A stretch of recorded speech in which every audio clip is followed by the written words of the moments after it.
mais do Furacão por aqui.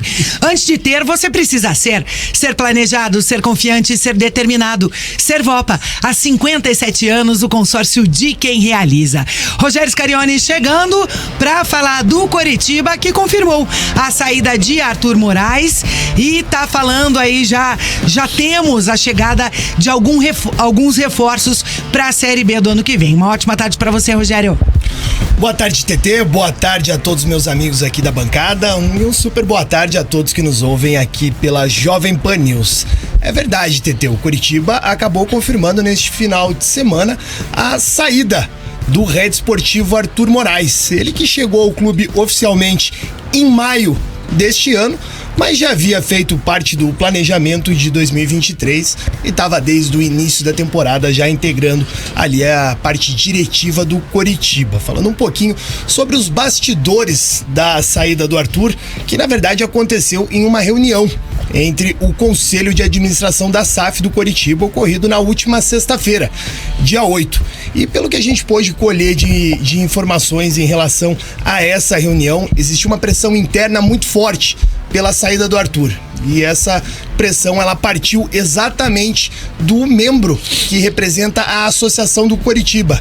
O ex-vice-presidente do clube, o Wilson Ribeiro de Andrade, foi, na verdade, ele ali o grande incentivador, né? A pessoa que realmente iniciou essa pressão interna para a saída do Arthur. Ele que já não era mais visto como uma unanimidade dentro do clube, essa resistência em relação ao Arthur partiu exatamente dos membros da associação do clube, mas dentro da própria diretoria, dentro da própria SAF, o Arthur já não era mais visto como antes, né? Como ali peça tão importante dentro do clube. A maior prova disso também acho que passa muito pela chegada do Júnior Chávari.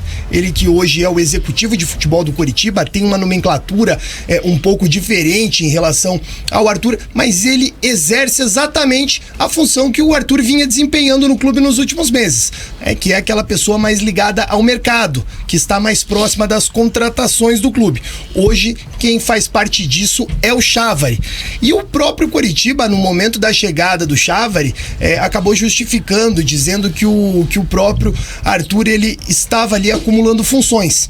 E por conta disso, o Chávari seria o responsável por cuidar mais do planejamento, da montagem do elenco do Coritiba, pensando em 2024, e o Arthur cuidaria mais do elenco. E aí eu trago já uma informação também ali mais relacionada aos bastidores. Já na partida contra o Botafogo, o Arthur Moraes, ele não estava presente na coletiva. O Arthur Moraes, ele não esteve presente nos vestiários naquele dia. E aí acho que já demonstrava um enfraquecimento do profissional. Porque se ele era o responsável pelo vestiário a partir daquele momento, porque o Chávari estava no vestiário e o Arthur não. Então, naquele momento, eu acho que a gente pôde sentir ali uma relação profissional um pouco mais desgastada. E o Arthur foi ficando sem função. E na última sexta-feira, uma das grandes cobranças em relação ao trabalho do Arthur, né, o que a gente pôde colher ali de informação, o que a gente consegue tirar de bastidores e trazer para os nossos ouvintes aqui, vai muito também pelo gasto que ele teve na última janela de transferências, principalmente em relação a duas contratações, e essas pesaram muito na demissão do Arthur Moraes, que são ali os jogadores, né, que tinham os salários mais altos do Coritiba. O Gessé Rodrigues, que disputou 6 partidas para o Coritiba, um total de 96 minutos dentro de campo, e o Samaris, que teve ali presente em 4 jogos e teve 184 minutos dentro de campo. Esses dois profissionais chegaram com contratos de 4 meses e custavam ao clube mais de R$1 milhão por mês. E aí, parece que houve ali uma cobrança em relação ao custo-benefício desses atletas, o dinheiro que foi gasto. Claro, o retorno financeiro já não era esperado. O que o Arthur justificava, e talvez foi a grande aposta do head esportivo do Coritiba naquele momento, foi um ganho técnico. só que eles também dentro de campo não entregaram. E isso acabou custando caro não só pro Coritiba, mas também pro Arthur Moraes, que acabou tendo ali oficialmente, né, seu contrato rescindido com o Coritiba. O Arthur que tinha ali uma garantia de ficar até pelo menos o final da próxima temporada, mas no sábado o Coritiba anunciou essa rescisão. Segundo o Coritiba, foi uma decisão em comum acordo, mas pelo que a gente pôde colher de informações ali, realmente o Arthur estava enfraquecido no Coritiba e a reunião da última sexta-feira entre o Conselho de Administração da SAF acabou sacramentando esse desligamento do profissional do Coritiba. Esse sim merece o troféu Vai com Deus, guri. Esse merece um troféu novo. Foi tarde, guri. Tamanho gigante. Foi tarde, guri. E assim, a gente debateu pra caramba, falou pra caramba sobre o Arthur Moraes aqui no Bate Pronto o ano inteiro. E de cada mês que foi passando, a gente foi tendo mais informações. A SAF fala que pode ser cobrada a partir do meio do ano, porque investiu de fato no clube com dinheiro da SAF em contratações no meio do ano, inclusive Samaris e Gessel citados pelo Rogério. A gente trouxe aqui que o Arthur participou da negociação do Bruno Viana em Portugal, junto com o presidente Glenn Stenger, em janeiro. Então, Bruno Viana foi anunciado dia 30 de janeiro. Isso. Então, assim, o Arthur Moraes estava na montagem do elenco do Coritiba desde o início do ano. Jogou Carlos Paranaense, Amodeu, né, o Bruno Viana. O Carlos Amodeu chegou depois. Mas o Bruno D'Ancona, que é o sócio majoritário da Tricorp e da SAF do Coritiba, e o Arthur Moraes, na participação no futebol, participaram do planejamento do ano inteiro. Então, se a SAF tem alguma culpa no rebaixamento, esses dois personagens têm a culpa maior. D'Ancona contratou o Antônio Oliveira. Sim, pois é. Falamos sobre isso aqui no Bate Pronto. Então, o trabalho do Arthur esse ano foi péssimo. Talvez dê pra usar esse adjetivo. Pífio. Por pífio, porque o Arthur montou esse time que conquistou 30 pontos no Campeonato Brasileiro. Eliminado uma das piores participações, né, na história do Coritiba no Campeonato Brasileiro, sequer brigou contra o rebaixamento em nenhum momento. Quando o Thiago Kozlowski consegue aqueles 4 jogos sem perder, fica a 1 ponto de sair, o Coritiba era o 18º. O Coritiba não foi sequer 17º colocado no campeonato, no ano inteiro. Então estava a 1 ponto, mas estava embolado ali, né? 17º, 16º. O Goiás era o primeiro time fora, 16º, com 1 ponto a mais. Então o Arthur Moraes tem muita culpa nessa questão do Coritiba. E aí, para usar um exemplo do que aconteceu esse ano, o Vasco escapou e reformulou o departamento do futebol. Demitiu o Paulo Brax lá no profissional, demitiu profissionais da base também, reformulou o departamento de futebol. O Coritiba tinha que dar uma resposta.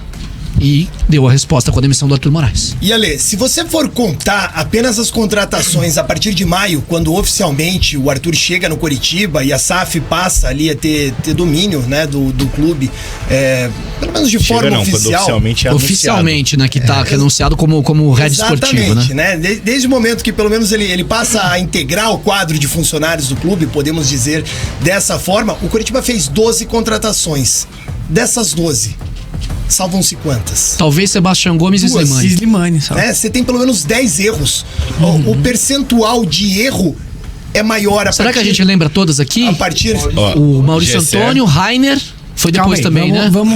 Maurício Antônio, Rainer, Samari, Gessé, Sebastião Gomes e Slimani. Garcês e Edu. Garcês e Edu. Lucas Barbosa foi nessa época? Foi, né? Diogo Oliveira. Diogo Oliveira, 10. Zagueiros. Reinaldo, 11. O Reinaldo, isso, 11. E... O Jamerson foi antes. O Jamerson foi no começo do ano. Tá faltando um. Vamos ver. O Jamerson foi no começo do ano. O Jamerson foi depois do Paranaense. Sim, mas foi antes de maio. Não foi foi antes do Brasileiro. Rainer, Maurício Antônio, Reinaldo, Sérgio, Sebastião Gomes, Samaris, Lucas Barbosa, Gessé, Maurício Garcês, Diogo Oliveira e Edu Slimani. Nós esquecemos do primeiro. O Fran Sérgio foi o primeiro. Mal jogou. Até falamos sobre isso. Eu achei que o Fran Sérgio tinha menos minutos que vários outros. Ele até entrou bastante. Entrou em vários jogos. Eu achei, inclusive, que o Gessé tinha mais minutos do que o Samaris. Não tem menos. É que o Samaris jogou um jogo completo, em né? mais partidas, ele esteve presente em 6 jogos. O Samaris jogou 3, 4. né? Só que o Gessé pelo menos fez um gol, né? O Samaris conseguiu ser substituído no primeiro tempo, no primeiro jogo. E depois ele no durou intervalo. 32 minutos no primeiro jogo. E depois no intervalo. Tudo bem que tava 3-1 pro Bahia, precisava abrir o time, ok. Você meteu um gol no campeão da Libertadores. O mais bizarro, na minha opinião, é o Samaris. No time do técnico da seleção brasileira.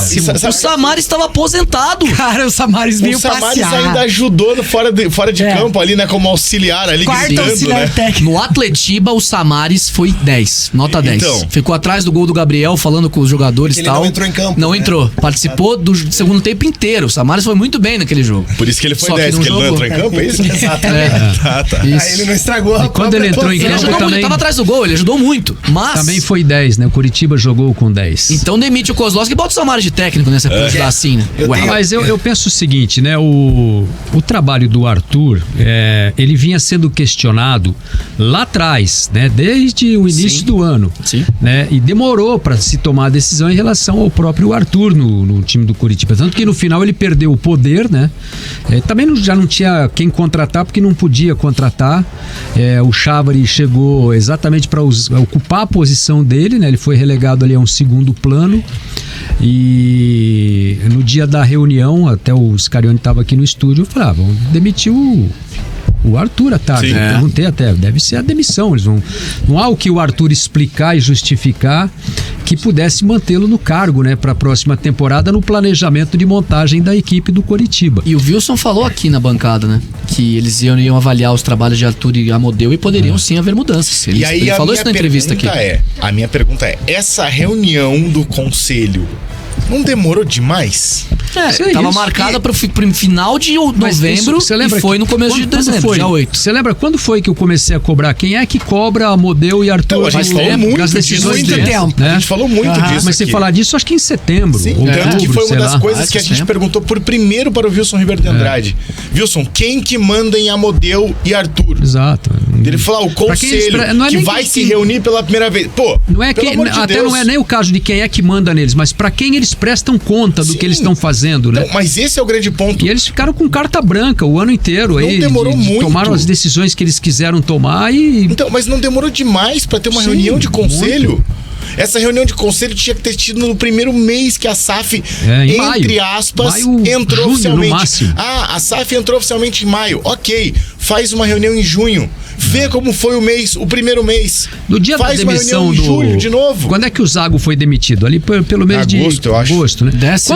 Terceira rodada. Quando o Zago foi demitido, o Zago foi demitido quando abriu a janela de transferência do meio do ano. 27 de junho. Então, ali na demissão do Zago, ainda haveria um tempo para se fazer uma retomada de curso, né? Porque haveria a possibilidade de contratações na janela. Ali é que deveria ter acontecido essa reunião e essa avaliação do trabalho, tanto do Amodeu quanto do Arthur, que talvez pudesse mudar a história do Coritiba dentro da temporada. Mas o que aconteceu? Decidiram pela demissão do Zago, né? As contratações foram feitas pelo Arthur e pelo Amodeu, que já tinham contratado lá não o Amodeu, mas o Arthur lá no começo do ano, né? E ele foi o responsável pelas contratações da janela e errou mais do que acertou, praticamente errou tudo, né? Detalhe, mais uma que cai por terra, se não quiserem falar do ano passado, final do ano passado, tudo bem, mais uma que cai por terra da contratação de técnico. Quem contratou o Antônio Carlos Zago? Foi a SAF do Coritiba. Foi. O Flamengo ganhou do Coxa 3-0 no dia 16 de abril. Sim. Isso. O Antônio Oliveira foi demitido depois e o Zago já chegou. No dia 18, o Antônio Oliveira foi demitido. Ele foi demitido na terça-feira. Tanto que no dia 19, que é o jogo contra a equipe do Fortaleza. Fortaleza 3-0 em casa. Isso. Já é o auxiliar do Zago que comanda. Do Galves. O Galves. Exatamente. O Zago estreou no jogo da volta com o Sport lá no Recife. Isso, 2-0. Aqui ainda foi o Antônio, né? Aqui era o Antônio, daí depois desse jogo, foi 3-3. Com o jogo contra o Sport veio a estreia do Brasileiro, Flamengo 3-0 contra o Coxa.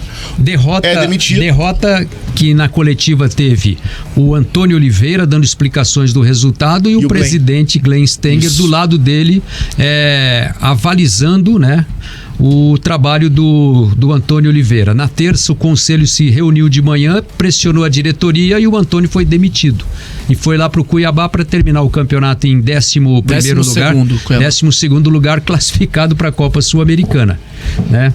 Então, assim, foram várias decisões tomadas aí no curso do ano, né? E praticamente todas elas erradas. Sim. A pergunta do Thiago dos Santos, Rogério, com relação à saída do Moreno.